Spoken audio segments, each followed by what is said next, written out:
Sabi nga na, many fears are born of fatigue.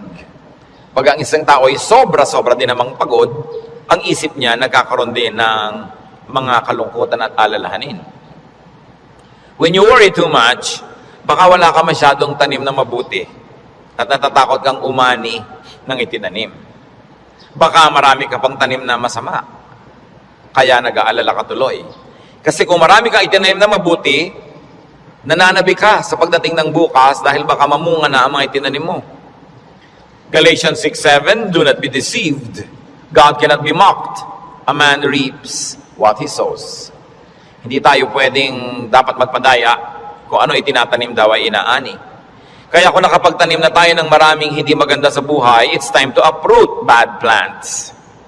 Pwede pa naman niyang bunutin, may pag-asa pa. Kahit nakapagtanim ka na't nalaman mong damo ang itinanim mo, hindi maganda, bunutin. Stop doing wrong kung ginagawa yun at nagawa na. Repent and seek forgiveness. Maraming nabuburang utang pag humihingi tayo ng patawad at tayo ay nagpapakumbaba. At ang dapat gawin habang may panahon, magtanim ng mabuti. Kahit naman may edad ka na, marami pa ring oras para gumawa, magsabi ng mabuti. Ang old age nga, ang pinakamagandang panahon para ituwid ang mga liko, itama ang mga mali, at tapunan ng liwanag ang mga madidilim na bahagi ng ating nakaraan. When you worry too much, baka kulang sa pananalig. Perhaps you're lacking in faith.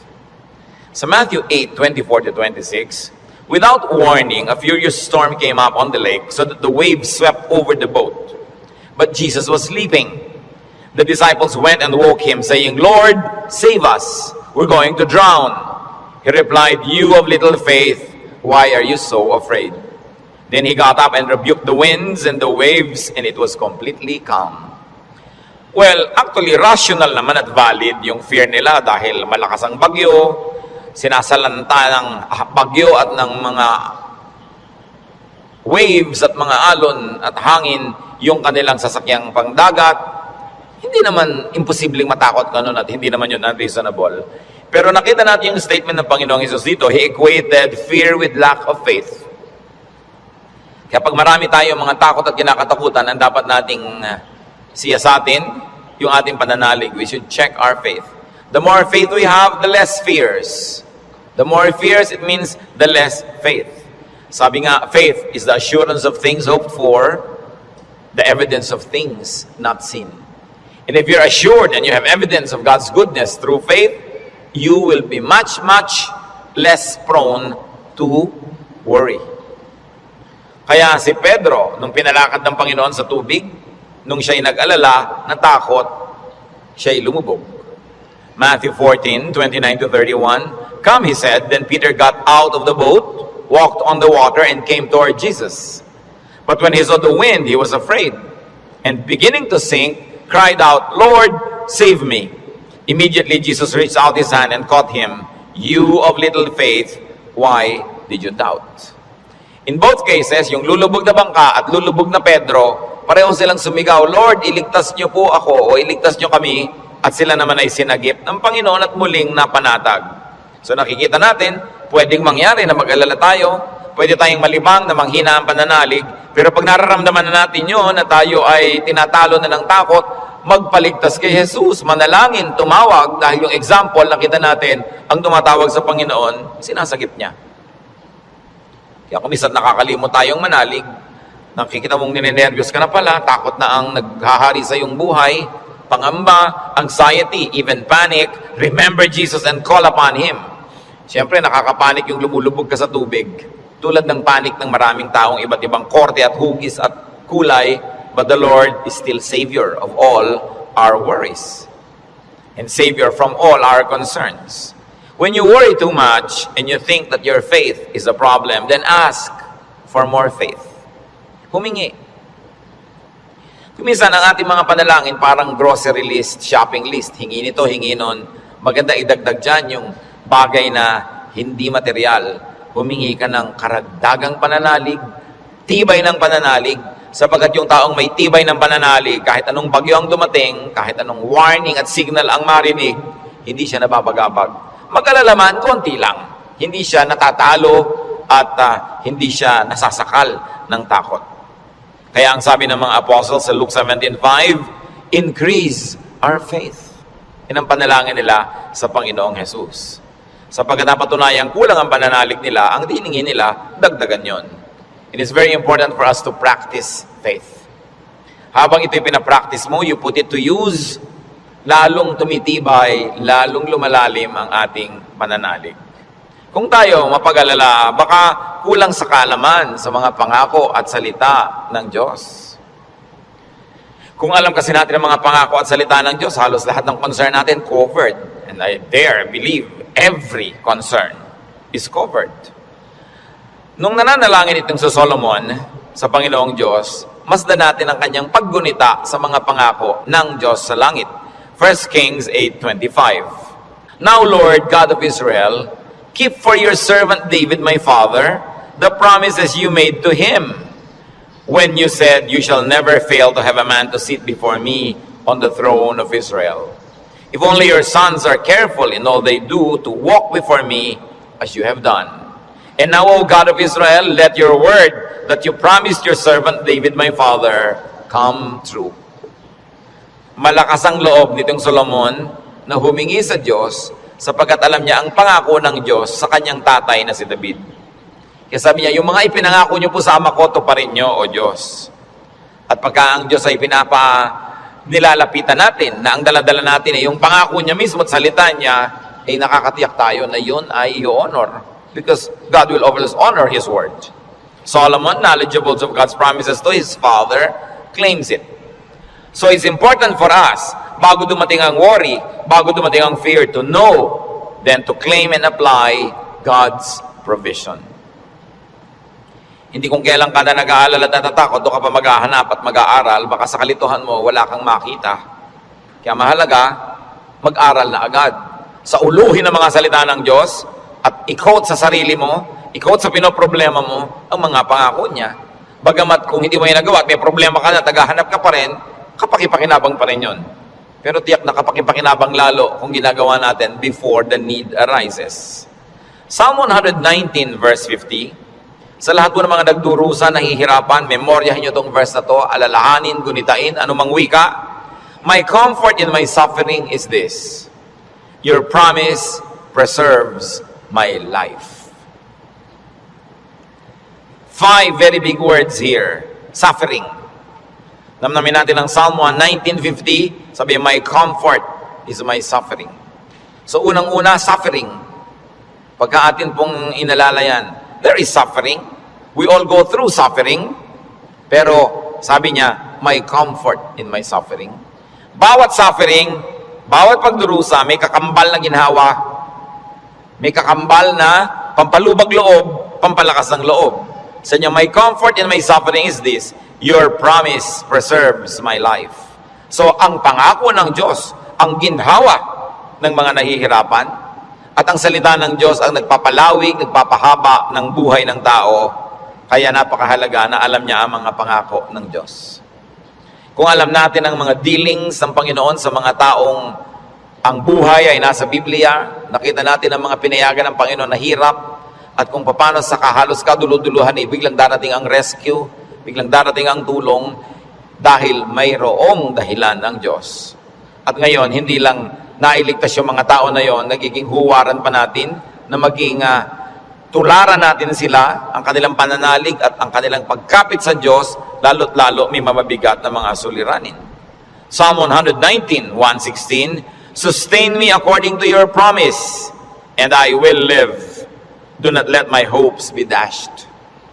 So, sabi nga nun, hawakan mo ako, akayin mo ako, patuloy mo akong buhayin ayon sa iyong pangako. At siguradong ako'y patuloy na mabubuhay. Huwag mo akong hayaang mawalan ng pag-asa. Maraming magagandang pangako ang Diyos. Dapat alam natin. When you worry too much, baka kulang din sa panalangin. James 5:13, is any one of you in trouble? He should pray. Nakita nyo yung simple, mabisa, makapangyarihang solusyon pag ang tao may trouble, he should pray. Unang-una, prayer can change the situation. And even if prayer doesn't change the situation, praying will change your heart. Kaya hindi pwedeng yung prayer walang pakinabang. Maaaring gawin ito yung ginugusto natin na mabago ang sitwasyon, malutas ang problema, dumating ang solusyon, etc. etc. O kaya hindi man ganon, nabago naman ang pananaw natin, nabago ang ating pag-iisip, ganun pa rin ang bunga, tumahimik ka. Ang mahalaga naman sa tao, yung payapa siya eh. Yung tahimik ka kahit may problema, kahit nga hindi masolve yan, tahimik ka pa rin. Daig mo pa yung nasolve yung problema, pero magulo pa rin siya ang isip niya. Kaya ang mahalaga yung kalooban. At napaka-importante nito mga kapatid, tandaan natin, hindi ninyo kayang kontrolin ang mundo. Hindi ninyo kayang kontrolin ang global warming. Hindi nyo kayang kontrolin ang earthquakes. Hindi nyo kayang kontrolin ang mga political turmoils. Hindi nyo kayang kontrolin na maging sakit. Pero kaya yon ng Diyos. Kaya pag ipinapanalangin mo at inilalapit, ang laki-laki ng nagiging inhawa mo dahil alam mong alam yan ng Diyos. At kung gusto niyang baguhin yon, sinong makakapigil sa Kanya? At kung hindi niya binabago, meron siyang magandang dahilan. Manalig ka na magandang kanyang dahilan kahit kung minsan hindi naabot ng iyong isip. Pero eto pa, kung hindi mo makontrol ang mga bagay na yan at hindi kinontrol ng Diyos para sa kagustuhan mo, meron ka pang pwedeng kontrolin, kapatid, yung kalooban mo. Pag pinili mong manalig, pinili mong sumamba, at pinili mong pumanatag sa salita ng Diyos, hindi ka tatablan ng pinoproblema mo. Kaya laging kapaki-pakinabang ang pananalangin. So you always pray and pray and pray. Yung madalanginin, malayo yan sa pag-aalala. Lalo't ang pananalangin ay punong-puno ng pasalamat. Kasi kung nananalangin ka nang nagpapasalamat, oo nga naman, naaalala mo unti-unti na ang dami ng mga maganda sa buhay na dapat ipagpasalamat. Nababalanse ang iyong alalahanin at natutuwa ka pa kung lumaon. Ngayon, maraming ganito mga kapatid. Sobrang nag-aalala, matatakotin, nerbyoso, dahil kulang lang sa saya. Kulang sa libangan o sa sarap sa buhay. Napakahalaga na ang tao ay may saya, may libangan, at may sarap ng buhay. Kaya marami mga tao naghahanap ng aliw kung bakit marami naman sa atin, kahit nakakaranas tayo ng hirap, nagiging judgmental tayo sa mga nag-aaliw.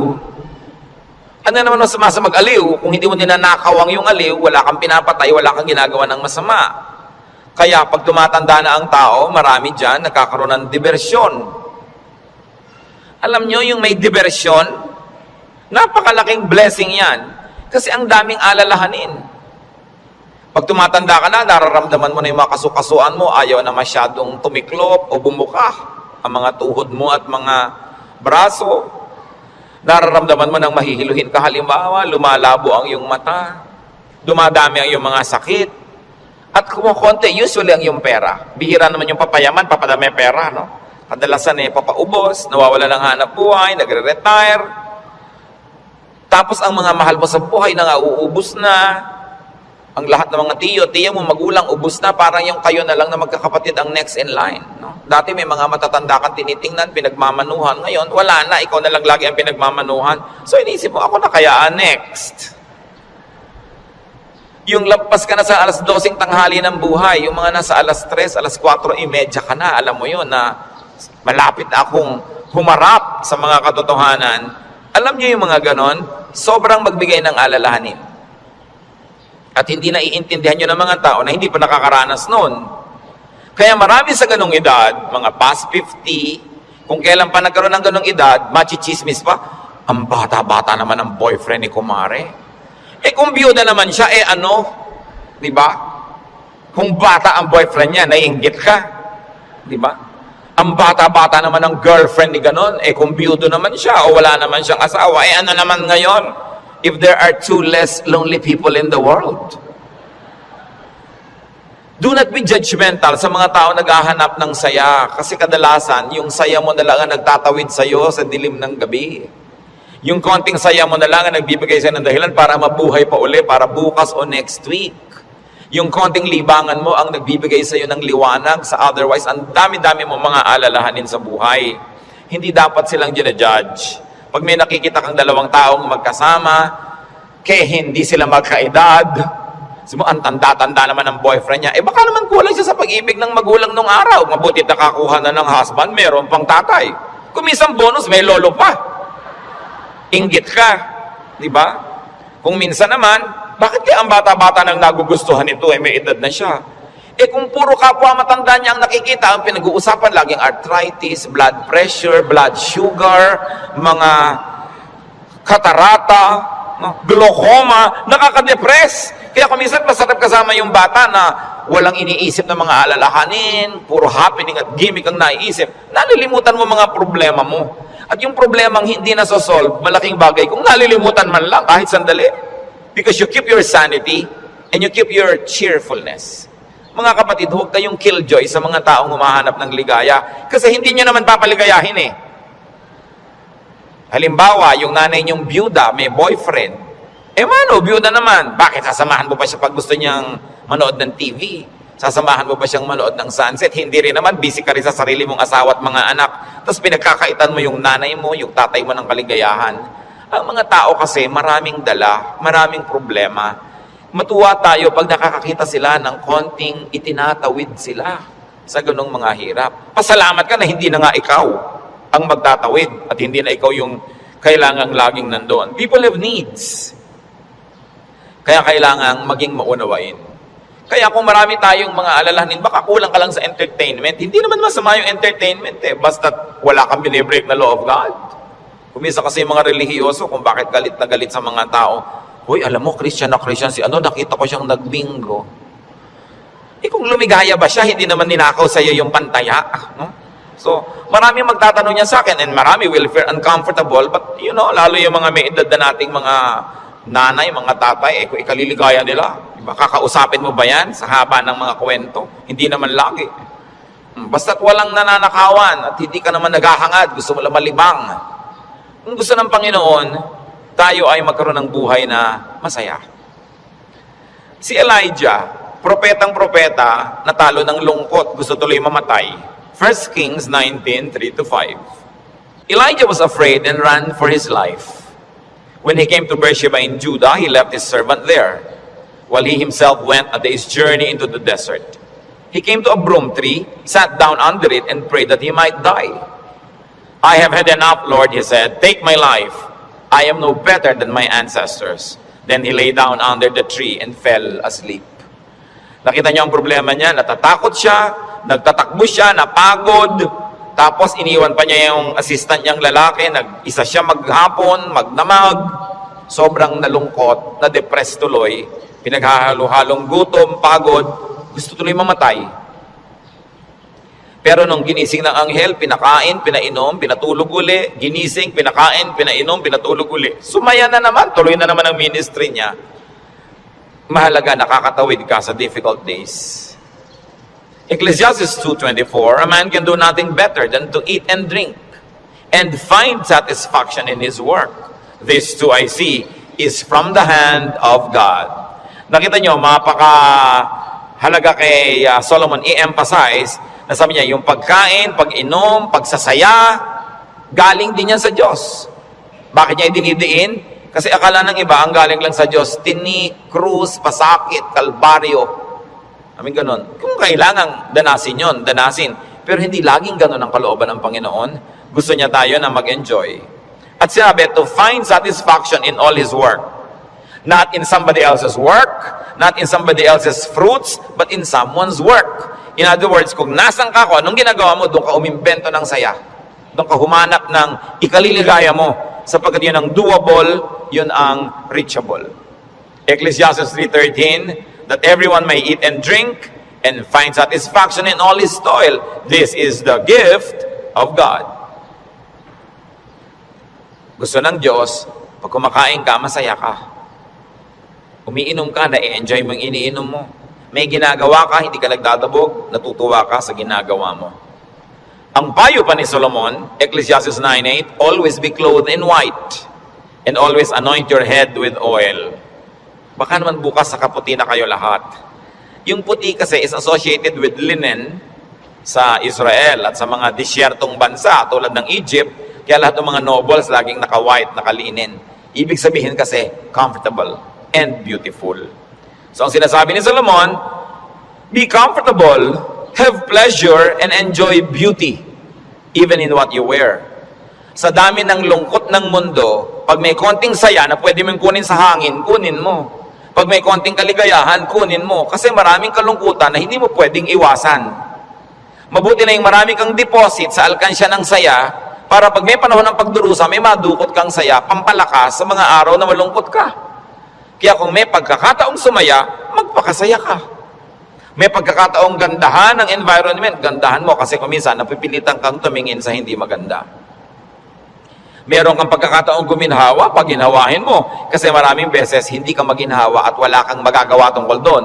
So marambuti na yung marami kang pabaon sa sarili mo na saya, tawa, kagandahan, para pagka panahon ng tagsalat, meron kang panggagalingan ng lakas. Surround yourself with what is beautiful and pleasurable and comfortable. Sabi nga ni Balagtas, sapagkat ang mundo'y bayan ng hinagpis, mamamaya'y sukat tibayan ang dibdib. At ang isa sa mga pagpapatibay niyan, whenever you can be happy, be happy. So that when sadness that cannot be avoided comes, then you are well equipped. Because yung balance mo, kahit ma-withdrawhan ng lungkot, yung sayang nakatago, ang balance mo, marami pa rin sayang natira. Kaya ministry natin, mga kapatid, na magpasaya rin sa isa't isa. Hindi magpalungkot.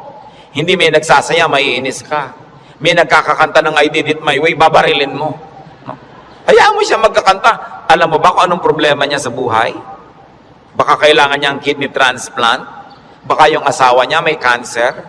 Baka ang mga anak niya walang pangmatrikula. At gusto na niyang tumalon sa ilog na walang tubig dahil El Nino. Kaya ang laki ng problema. Tatalo ka sa ilog, di ka malulunod. So malaking problema yun. So kumanta na lang siya ng I did it my way kahit wala sa tono, babarilin mo pa. Surviving na nga yung tao. Marami sa atin, they're just trying to survive. Kung minsan nagdadamit ng akala mo payaso o Santa Claus o snowman, hindi mo siya maintindihan. Pero kung nagpapaligaya pa sa kanya, hindi naman ninakaw sa iyo yung suit niya, anong paki mo? Hayaan mo siya, masaya siya.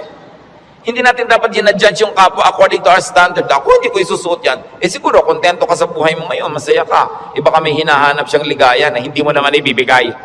Eh ano ngayon kung gano'n ang suot niya? Mahalaga sa spiritualidad, ang tunay na spiritualidad, ang bunga niyan mga kapatid, kabaitan sa kapwa. Kung hindi ka mabait, kahit sa ulo mo yung buong Biblia, sayang lang. Para ano? When you worry too much, baka sobra ka ng pakikinig sa balita. Bad news. Yung makinig sa balita, manood ng primetime TV, garantisado lulungkot ka. Kung hindi ka mawawala ng ganang kumain dahil oras ng hapunan. Babae, tinadtad, sinigan, inilagay sa drum, nilagyan ng semento, hinulog sa dagat. Gusto niyo bang panghimagas yan sa inyong paghahapunan? O kaya appetizer, kung late kayong wala kayong mapapala kapapanood niyan. Hindi niyo naman kailangan malaman. Nananakot lang para bumenta. Siyempre, because bad news is good news in journalism. Ibig sabihin, papansinin ng tao. Pag nagpapakinig ka sa mga El Nino, La Nina na yan, mga earthquake, takot ang aabutin mo. Eh, may magagawa ka ba dyan? Ikaw ba si Bernardo Carpio? Sige, pigilan mo ang paggalaw ng lupa para huwag lumindol. Kaya mo ba yan? So, yan ang mga takot na hindi mo naman kailangang entertainin. Kasi wala ka naman magagawa tungkol dyan. Kaya manalangin ka. Yan sabi, pray, pray, pray. Siyempre, marami pang nananakot ay padami na ng padami ang tao sa mundo. Actually, pag nag-aeroplano kayo, makikita nyo, ang dami pang lupang walang laman eh. Nagkakagulo lang yung mga tao sa mga bayan-bayan at crossing. Parang ang dami pang maluwag. Napakarami ka lang siksikan kasi because of the imbalance ng economy. Natatakot ang mga tao na mauubos sa daw ang langis. Actually, mga daang taon pa yan bago maubos. At hindi pa nga nauubos, nakaka-invento na ang tao ng mga bagong alternative sources of energy. Ang tao kasi fearfully and wonderfully made by God. We were made wonderfully. People will find a way as life finds a way. Sabi niyo ba, papangit na ang buhay? Hindi totoo yun. Tingnan nyo lang ang cellphone na hawak nyo o nasa bag nyo, malalaman nyo umasenso ang buhay. Nung araw, mayayaman lang ang mga may telepono. Yung halos gumapang ka sa lupa, kumatok, pwede po bang makitawag, Mrs. Cruz? Diba? Dahil sila lang ang may telepono, siya naman may rollers pa. Mamaya! Ngayon, kahit balot vendor, may cellphone. Hindi pa ba yan asenso ng humanidad? Ang mga pharaoh, ang mga Roman emperors, ngayon nahuhukay mga bangkay nila, simpleng abscess lang ng bagang namatay. Appendicitis namatay. Ngayon, routine na lang yan. Diba? Routine. Ang dati nating presidente, Manuel Quezon, namatay sa tuberculosis. Ngayon, nagagamot na yan. In other words, nag-i-improve ang science, nag-i-improve ang technology, natututo tayo ng green architecture, green lifestyle. Sabi natin, parumi ng parumi ang mga ilog, buti pa ng araw na malilinis ang ilog natin. Lilinis din yan kasi magigising din tayo sa katotohanan na walang kwenta ang maruming ilog. Yung dating kerumi-ruming ilog sa Singapore, ngayon, ang linis-linis na, ang dami na uling isda. Ganon din naman sa Stockholm, sa Sweden. Sa gitna ng city, ang linis ng ilog, may mga nangingisda, kinakain nilang isda. Dati daw yung parang Pasig. In other words, ang tao kasi natututo. Matututo, mag-a-adjust tayo eh. Nagkakaroon ng maraming research sa siyensya. Hindi ba kahit nga ngayon 10, mukhang 30? Napapahaba ang kabataan para mag-enjoy pa ng maraming bagay. Yung mga kulot ngayon, gusto mo tuwid ang buhok mo, bukas tuwid. Gusto mo kulot ulit next week, kulot. Maraming nagagawa ang tao. Ang pagkain, nung araw nga, bago ka makakain ng palitaw, kailan magigiling ka pa ng malagkit, mga 3 oras mong ginigiling-giling sa bato. Ngayon, punta ka sa Via Mare, mamimili ka ng lahat. Parang piyesta araw-araw. Maraming tao nung araw, pagka piyesta lang nakakakain ng lechon. O kaya ng karne. Kasi hindi naman available. Pero ngayon, pipiliin mo pa. Puro leg ba, puro likod, puro napipili. Ang trend ng buhay, pag tinan nyo mga kapatid, papaganda. Huwag kayo nawawala ng pag-asa at huwag kayo nagpapalungkot dyan. Kasi God is in control. Ngayon, pag nagpapapakinig kayo din sa mga prophet of doom, sa sobrang prophecy, lulungkot din kayo. Diba? Ang alam natin, ang ending ng lahat ng prophecy, darating ang Diyos o babalik tayo sa Diyos, kung alin man ang mawa na doon, yung pa rin ang tunay na ending, no matter what the detail. Kaya nang ating dapat bigyan ng pansin. We romance the past too much. Laging the good old days, the good old days. Sabi ni Solomon sa Ecclesiastes 7:10, do not say, why were the old days better than these? For it is not wise to ask such questions. Huwag kayong magdrama-drama lagi yung hinahanap yung kahapon ng araw. Yung nung araw, nasasakay ka halimbawa sa bus, talagang yung buhok mo ay hinila na ng lahat ng hangin bago ka makarating sa Maynila. Yung the good old days ba yun? Na para ka magkaroon ng ice cream, gagawa ka? Good old days ba yun? Marami tayong hindi ina-appreciate sa present. Sa accomplishment ng humanidad at ng kabihasnan. Because we romance the past too much. When you romance the past, you will be sad. When you worry about the future, you will be afraid. You know what God wants you to do? Enjoy the day. Enjoy the moment. Yan ang payo ni Jesus. Sabi niya, do not worry about tomorrow. Tomorrow will worry about itself. Let the day's own trouble be sufficient for the day. Yung iba naman, kaya nagwo-worry, sobrang daming alam. Kaya ang sabi sa Ecclesiastes 7:16, do not be over-righteous, neither be over-wise. Why destroy yourself? Habang marami kang nire-research, maraming inaalam na hindi mo naman talaga kailangan sa pang-araw-araw na buhay mo, dadagdagan lang ang alalahanin mo. And sometimes, even in religious studies, ganyan yan. Marami ngayong mga TV networks nagpapakute para makakuha ng audience, mapanood. Walang ginagawa kundi siraan ng Diyos, siraan ng Biblia, guluhin ang pananalig ng mga nananalig. Tapos pag naman nanood ka ng nanood, nakinig ka ng nakinig, ang ending mo ngayon, malilito ka.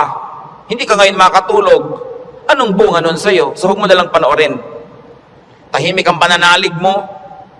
Peaceful ka. That is a gift from God. Do not permit the enemy to disturb you. Kaya sabi, why destroy yourself? Don't be overwise. Alam niyo yung pagiging wise, it's a very difficult and a very high calling.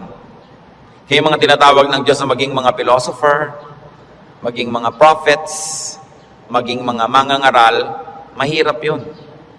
Kasi pag lumalalim, tumataas ang iyong alam, nagiging vulnerable ka to so many anxieties and fears. You become vulnerable to a lot of isolation and sadness. Kaya nga yung mga tinawag ng mga special people to be God's channels of blessing and wisdom to others and to the multitudes. That's why we privilege them with respect. We privilege them with a lot of things. Kasi ang pwede lang nating isukli sa ating mga propeta, sa ating mga mangangaral, sa ating mga philosophers, ang pwede lang nating isukli sa kanila, pagmamahal, pag-ibig, pagrespeto, Kasi dinadanas nila ang maraming hindi na natin dinaranas. Sa kanila ibinubunyag ang mga malalalim, mahihiwaga at mahihirap na mga bagay para maipaliwanag nila sa mga ordinary mortals like you and me. Kaya mahirap yan. Marami sa mga propeta, marami sa mga great artists, marami sa mga great achievers, great thinkers are tormented by their spirits and in their spirits. Kasi they become sensitive to many things. Kaya napakasarap ng buhay ng mga taong regular lang. Kung minsan naiinggit ka doon sa sobrang dunong, sobrang galing, kaya mo bang buhatin ang bigat ng karunungan? Mahirap yon. Yung may ipabigay sa iyo ang Diyos, sasabihin ng Diyos, ipamigay mo na yan dyan sa mga tao, hindi siya madali. Kaya kung minsan may eccentric behavior, no? Yung mga great artists na hindi nauunawa ng mga karaniwan tao. Basta tayo mga kapatid may hindi nauunawa, huwag nyo i-judge. Sikapin nyo unawain, at kung hindi nyo man lang maunawaan, at least leave it alone. Huwag nyo siraan, huwag nyo pintasan, kasi hindi nyo alam. At pasalamat kayo, hindi kayo yun. Ngayon, we avoid extremes. Because extreme behavior and extreme thinking also leads to a lot of worry. Ecclesiastes 7:18, the man who fears God will avoid all extremes. Gumigitna ka lang, bumabalansi ka lang, para tahimik ang buhay mo. Ecclesiastes 12:12, be warned, my son, of making many books there is no end, and much study wearies the body. Lalo ngayon, ang daming choices. Nung araw, 3 lang ang channel sa TV. Ngayon, daan-daan ang channel. Ang dami mong choice. Kaya wala ka ng mabuong programa. Marami ka kasing choice. Nung araw, pagkahapon, basta mga aninong gumagalaw, yun lang ang mapapanood mo. Mga lumang pelikula. Wala ka ng maraming choice. Kuminsan, tahimik pa yun eh. Umorder ka sa restaurant ng tea. Nung araw, pag umorder ka ng cha, itong cha. Ano pong tea? Ang daming tea. Alam niyo, mamahit 100 yung papapiliin sa inong waitress. Pagkatapos papapiliin ka pa kung hot o cold. Tapos papipiliin ka pa kung natural o ganito. May sugar o without. Pag may sugar, natural sugar, coco sugar. Ang dami pang sugar. Huwag na nga, tubig na lang. Ang daming choices ng pati ng soft drinks. Gumugulo tuloy. Bakit natin ito binabanggit? Mga kapatid, kung tahimik na ang inyong kalooban sa pananalig niyo sa Panginoon, huwag niyo nang guluhin ng kung ano-ano pa mga ideya. Walang mapapala. Ang kaluluwang palipat-lipat, papalit-palit. Sabi ni Solomon, tigilan niyo na yung kababasa sobra. Sabi ko noon, mapapagod ka lang, matutuyo ang iyong lakas. Sabi ko noon, hindi ba tatapos yan? Ang ending din naman, haharap ka sa Diyos eh. Kaya kung tahimik ka na, payapa, huwag ka nang pagulo pa. That's why prophets and philosophers and thinkers and teachers are burdened. And the only thing we can give them is to privilege them with respect. Sabi sa Ecclesiastes 5:12, the sleep of a laborer is sweet. Read laborer as simple man. No? Yung unscholarly man, sabi ko noon, mas madaling sumaya pag mababaw ka. So huwag mo nang masyadong laliman. Kasi baka walang humukay, para kang nagtago na wala naghanap, lalabas ka rin, mahirap. Pag may mga mababaw dyan, so, ang saya naman nila, mabuti pa sila. No? Yung konting, ay hangin, hangin lang, tumatawa. Kesa naman ang tali-talino mo, wala na makapagpatawa sa'yo, mas mahirap yun. No? When you worry too much, baka kulang ka lang sa food or drink or chemical balance, tulad ng pinag-usapan natin nun. Kaya, yung propeta, pinakain ng anghel sa 1 Kings 19:7-9, at guminhawa na siya nung siya kumain at nakainom. Baka sobra ka nagda-diet, kulang ka na sa vitamina, kulang ka na sa minerals, kulang ka na sa nutrients, kaya ka pala malungkot. Ang bewang mo nga, di ba? Ang liit-liit, pero ang lungkot mo naman, nakatingin ka at nakatulala, no, sa kawalan, di bali nang lumaki ang bewang mo. Basta masaya ka. No? Ang mahalaga yung kalooban mong masaya ka. Kasi ang buhay maigsi. Alangan namang ubusin mo pa sa lungkot yan. Kailangan i-maximize mo yung saya. Kaya si Timothy na laging sinisikmura, sabi sa kanya ni Paul sa 1 Timothy 5:23, stop drinking only water and use a little wine because of your stomach and your frequent illnesses. So kulang siya sa chemical balance. Binabalanse. The Lord Jesus' prescription against worry, Matthew 6:26-34. Sabi niya, look at the birds of the air. They do not sow or reap or store away in barns, and yet your heavenly Father feeds them. Are you not much more valuable than they? Who of you by worrying can add a single hour to his life? So, bakit ka nag-aalala? Kita mo yung mga ibon, hindi naman yan nag-agriculture, pero pinapakain, buhay din yan. Mas mahalaga ka kaysa ibon. Kaya ang unahin mo, manalangin, lumapit sa Diyos, manalig. Tapos marami ka pang ibang alalahanin, etc., etc. Kaya sa verses 26 to 34 ng Matthew 6, sabi ng Panginoong Jesus, "And why do you worry about clothes? See how the lilies of the field grow. They do not labor or spin. Yet I tell you that not even Solomon in all his splendor was dressed like one of these. And if that is how God clothes the grass of the field, which is here today and tomorrow is thrown into the fire, will He not much more clothe you, O you of little faith?" Sabi, ba't ka nag-aalala kung ano isusuot mo? Mga little things pa yan. Kasi yung damit dyan, symbolic of all other things. Food and drink, symbolic of all our needs. Plus, what to wear. Sabi niya, nakita mo yung mga damo. Hindi naman gumagawa ng tela yan. Hindi yan naggagawa ng damit. Pero kahit si Solomon, sa kanyang kayamanan, hindi nakapagbihis tulad ng magagarang damo na yan. At kung yung mga damo na buhay ngayon, bukas ay tuyot na at sisiga na lang, ay dinadamitan ng Diyos ng maganda, ikaw pa kaya ang pabayaan ng Diyos? So pag nag-aalala tayo, tumingin ka sa lumilipad na ibon, kaya dapat hindi tinitirador ang ibon, dahil anong titingnan mo kung walang lumilipad? No? Hayaan nyo silang magliparan dyan.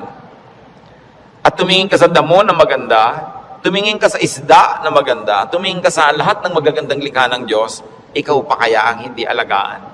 Kung yan nga, inaalagaan. Kaya sabi ng Panginoon sa Matthew 6, 26 to 34, kadugtong, "So do not worry, saying, what shall we eat? Or what shall we drink? Or what shall we wear? For the pagans run after all these things, and your heavenly Father knows that you need them." Nag-aalala ka kasi alam mo kakailanganin mo. Huwag mong kalimutang alam ng Diyos na kailangan mo yun. At kung inassignan ka ng buhay ng Diyos na ganito kahaba, talaga namang wala siyang ilagay na provision. Paano ka mabubuhay? Hindi matutupad yung plano niya para sa'yo. Kaya pakakainin ka niya. Bubuhayin ka niya. Maaaring hindi siya laging gumawa ng himala, pero itinanim niya sa iyong isip, sa iyong puso, sa iyong naturalesa, na bubuhayin mo ang iyong sarili kahit anong mangyari. Life finds a way. Kaya yung mga nagbebenta ng life insurance, pag tinanong mo, ba't po kayo nag-i-insure ng mga tao, paano kung mamatay lahat yan? Sasabihin nila, hindi. Kasi ang tao, talagang kahit anong mangyari, pananatilihin niya ang sarili niyang buhay. Kaya yun ang kakampi ng insurance company, yung pag-ibig ng tao sa buhay, nabubuhayin niya ang sarili niya. Ikaw ba halimbawa, pag may insurance ka, napapalitan ng paa mong naputol, puputulin mo nga para mapalitan. Hindi, di ba? Hindi ko mo may insurance ka, gagawin mo yun. Kasi mahal mo yung katawan mo, mahal mo yung buhay mo. Itinakda yun ng Diyos. Kaya mananatili ang tao under His care. It is natural to us. So why worry about global warming? Luma na yun. El Nino or La Nina or earthquakes, lalong luma na yun. No? Pag tinignan yung mga guho ng mga Roman buildings ng 2,000 taon na ang nakalipas, noon lumindol. Laging may lindol. Lagi. Buhay pa rin ang buong humanidad. No? May mga nasasalanta, pero marami pa rin nanatiling buhay. At as we always say, earthquakes don't kill, but bad buildings do. Kaya nga nagkakaroon ng kapabayaan yung mga tao. Kumisan, mapahamak tuloy. Yung mga earthquake na yan, noon pa yan, unang panahon pa. Hindi na yan bago. Sabi sa Ecclesiastes 1:9-10, "What has been, will be again. And what has been done, will be done again. There is nothing new under the sun." Alam na yan ng Diyos. Nagkaroon lang kasi ng pangalan niyang El Nino kaya naging warriors tayo. Nung araw pa sinaunang panahon, hindi umuulan, yung mga tao magpo-prosesyon sa mga bukid para umulan. Nangyayari na nun. Pero may bukid pa rin, may tao pa rin, dumadami pa nga. Is there anything of which one can say, "Look, there is something new"? It was here already, long ago. It was here before our time. And if it was here before our time, then it was God designed, God ordained. It is in accordance with God's will. And if God promises that He will take care of you, and He knows the natural things that will happen, God knows how to take care of His people. Yun ang dapat nating panghawakan. Hindi ka padala sa takot, sa mga sensational news. Kapatid, kung ano man ang pinoproblema mo, nandyan na yan, matagal na. Inilagay yan dyan ng Diyos. O kung hindi man, pinayagan niyang malagay yan dyan, alam niya. At kung alam ng Diyos, pwede kang magtiwala. Huwag mong problemahin. Listen, church. Ang problema, nagiging problema kasi pinoproblema. Pag hindi mo pinroblema, di hindi problema. Kaya dalawang tao, dalawang ina,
yung isa, yung anak, wala pa, alas 2 na ng umaga, balisang-balisa, hindi makatulog. Yung isang ina naman, tulog na tulog. Parehong wala yung anak nila. Yung isa kasi pinoproblema niya, yung isa hindi. So, malaki na yon, alam na niya umuwi. Lalong-lalo kami pangatlo pa na hindi naman problema. Tapos sabi niya, ipinanalangin ko na sa Lord. Wala ako sa kinakalagyan ng anak ko ngayon, pero nandun ang Diyos, so binilin ko na. In fact, mas mahal naman ng Diyos yung anak ko kaysa mahal ko yung anak ko. So magtitiwala ako at matutulog ako dahil anong mapapala kung gising ako dito? So iba-ibang attitude, pare-parehong sitwasyon. Your attitude will shape your lifestyle. Ganon yun. Kung minsan merong mga asawa na hindi na halos pansinin ng asawa nila, laging wala. Merong mga nag-aalala, bakit siya laging wala, etc. etc. Meron mga, ay salamat, wala siya. Marami akong magagawa ngayon, walang abala. Nasa sayo yan, kung anong gagawin mo sa buhay mo. Pero hanggang hindi mo pinoproblema ang isang bagay, hindi yun problema. Ngayon, iniisip mo, ano kaya, Pastor, ano magagawa po pag natunaw lahat ng mga yelo sa North Pole? Lumayas ka sa harap ko, hindi ko alam. Bakit mo ipapaproblema sa akin ng mga yelo sa North Pole? Di ba? Ba't natin po problemahin yan? Magdasal ka, kahit alam ko na kasi lumubog ang buong mundo eh. Gusto ng Lord na lumutang sila, Noah, lumutang. Di lumapit ka sa Diyos para kahit lumubog, lumutang ka. Bakit mo pa problemahin yung buong yelo, buong Antarctica? Ang saya-saya ng buhay ko dito, bibigyan mo ako ng problema. Ano po kaya't naglilindol? Kaya ba natin pigilin kahit anong gawin natin dito? Diba? But of course, there are practical things you can do to minimize risk and danger. But you can only do so much. Kaya nga may Diyos eh. Para yung hindi mo kaya, ipasa Diyos mo. Magtiwala ka at mag-enjoy ka ng buhay. Gumawa ka ng mabuti. Kaya tayo gusto ng Diyos na pumanatag, tumahimik, para sa kapanatagan at katahimikan, ma-inspire kang gumawa ng mabuti. Hindi lang para magpasasa sa sarap. Your stability in life, your wealth, your security, your health, should not only be used for your personal enjoyment. It must become the springboard for much nobler missions in life. Na kumbaga, wala ka ng need, so pwede ka na magbigay. Malakas ka naman, pwede kang tumulong. Tahimik ang loob mo, pwede kang umakay, umunawa sa mga magugulo ang loob. Kaya gusto nating pumanatag, umayos, hindi lang para magpasarap. Para magawa natin yung misyon na ibinibigay sa atin ng Diyos na maging blessing tayo sa ating mga kapwa-tao. So, brothers and sisters, think about the things you worry about. It's your decision if you like to turn them into problems. Pag pinroblematize mo. Marami mga tanong pa, mga doktrina na hindi natin alam. Ano po kaya ang itsura natin sa langit? Hindi natin alam. Ang problemahin mo, mapasama ka doon. At alam natin yan, manalig ka sa Panginoon, humingi ka ng tawad para sa iyong mga kasalanan, tanggapin mo si Jesus sa Panginoon tagapagligtas, at siya na ang may problema sa mga detalye. Bakit mo pinoproblema? Kahit naman tayo magtalo, mapuyat, hindi natin masasagot. Ipasa Diyos ang mga bagay. Ito ang isa sa mga pinakamalalalim na regalo ng Diyos sa atin sa pananalig. Nagkakaroon ka ng kapayapaan. Nagkakaroon ka ng katahimikan. Matthew 6:26-34, karagdagan. Sabi ng Panginoon, sa halip ng mga problema kayo, seek first His kingdom and His righteousness, and all these things will be given to you as well. Therefore, do not worry about tomorrow, for tomorrow will worry about itself. Each day has enough trouble of its own. Huwag laging alalahanin ang nakaraan, nakakalungkot. Kaya pag kami mga medyo senior ladies magpa-party, tapos ini-invite ako, baka ang tugtog nyo, puro 60s and 70s, ayaw kong pumunta. Puro na lang tayo nung high school natin, nung ganyan. Wala na ba tayong future? Puro past na lang ang pinag-uusapan? Kaya kung minsan nakakatamad na rin umatin ng mga high school reunion, walang pinag-uusapan kundi yung nakaraan. Mahalaga ang tao, engaged niya yung today, hopeful siya about tomorrow, may mga plans siya pinag-uusapan, hindi puro past, hindi puro lungkot. Kasi sayang ang isang araw na inubos mo sa lungkot, pwede mo namang pasayahin. Okay, maganda rin naman kung minsan makinig ng mga lumang tugtog, mag-alala ng kahapon, pero huwag sobra. Because when you romance the past, you will be sad. Marami pa tayong, kaya hindi pa tayo kinukuha ng Diyos, may today pa, para mabuhay tayo today. At yung bukas, hawak niya yan, hindi natin hawak, so huwag niyong agawin sa Kanya. Kaya nagiging mabigat, inaagaw niyo sa Diyos yung pagbuhat sa past. Pero yung today, kayang-kaya nating hawakan sa tulong ng Diyos kasi ibinibigay niya sa atin yung today. So sabi niya, ang alalahanin mo lang yung today. May maiinom pa po kaya tayo, Pastor, sa 2020. Ang layo pa nun. May tubig ka pa sa bahay mo ngayon, meron po, masaya ka na. Bukas, lalagyan ulit yan ng Diyos. Sabi, give us this day our daily bread. Bakit mo lulutasin yung problema ng isang buong buhay sa isang araw? Yung lakas mo para lang sa problema ng araw na to, inuubos mo sa napakaraming araw na problema, kaya kinakapos. Pero lahat ng problema sa araw na to, kasya ang pagpapala ng Diyos sa araw na ito. Kasya. Humihirap kasi yung blessing today, hinahati mo para sa problem tomorrow. Yung problem tomorrow, may kasamang blessing niya yun nakakambal. So, yung ngayon ang atupagin mo sa buhay. Hindi ibig sabihin na hindi ka na magpaplano ng future. Nagpaplano ka generally, but you don't get obsessed with that. But don't fail to live the moment, to savor the moment, because it will never happen again. Alam nyo, kahit anong iniintay nyo, pag wala kayong ginawa kundi hintayin yon, ganun lang pala, sandali lang tapos. Araw ng kasal, anibersaryo, fiesta, event, ang tagal mo pinaghahandaan, tapos sandali lang natapos, sasabi mo, ay tapos na. Marami kasi, nahihirapan silang ihanda yung darating pa, pero pag nangyayari na, they are too busy trying to be perfect, hindi nila na-enjoy. Tapos na. Wala na, lugi na sila. So enjoy the moment. Pag kami ikinakasal ako, may ibinubulong akong gano'n. Minsan may tinatanong sa akin, ano po yung ibinulong nyo, Pastor? May mga pakialamera kasi pati ibinulong mo, tinatanong. Sabi ko wala, sinabi ko lang, pagkakainan na, kumain kayong mabuti. Huwag kayong mag-entertain ng mga bisita, tayo kayo ng tayo. Kasi this is your first meal together as husband and wife. Enjoy it. Stop being warriors and perfect hosts. Enjoy your meal. Ito yung meal, enjoyin ko. O, debo mo ngayon, enjoyin mo. Huwag mo nang isipin na kung ano ang bagay kasi mamaya tapos na yan eh. Dapat ine-enjoy. Pag pangbukas, malayo pa. Do not worry. Focus on today's concerns and pleasures and enjoy whatever can be enjoyed. Philippians 4:6-7. Do not be anxious about anything, but in everything, by prayer and petition, with thanksgiving, present your requests to God. And the peace of God, which transcends all understanding, will guard your hearts and your minds in Christ Jesus. Sabi, huwag kayong mag-alala, huwag kayong matakot, huwag kayong mag-panic tungkol sa kahit anong bagay. At sa halip na yan, sa pamamagitan ng pananalangin taimtim na may kalakip na pasalamat, ilapit nyo sa Diyos ang gusto nyo.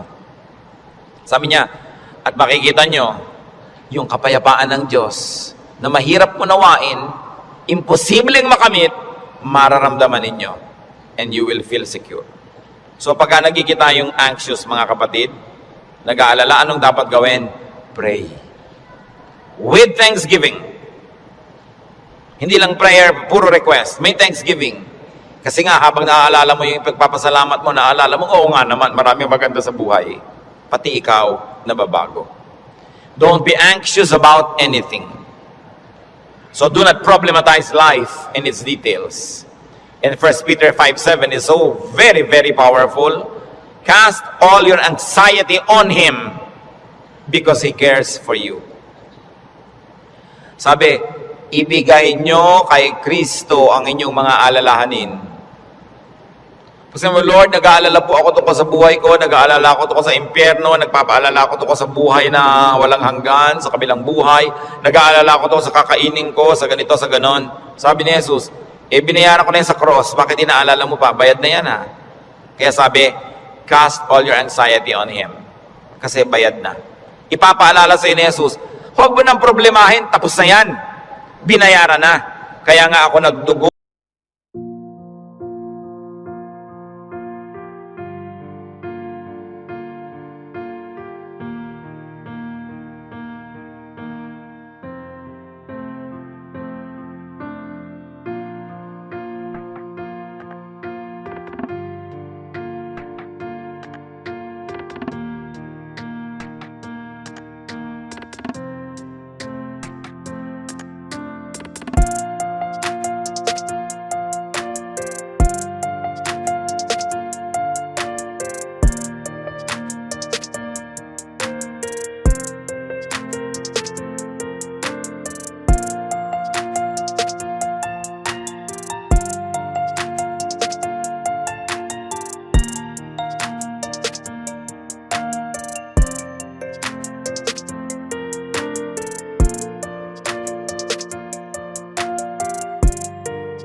Nasugatan, nahirap, mahirapan, nagdusa, namatay, para hindi ka na magdusa. Bakit ginokopya mo ako? Hindi naman ikaw ako.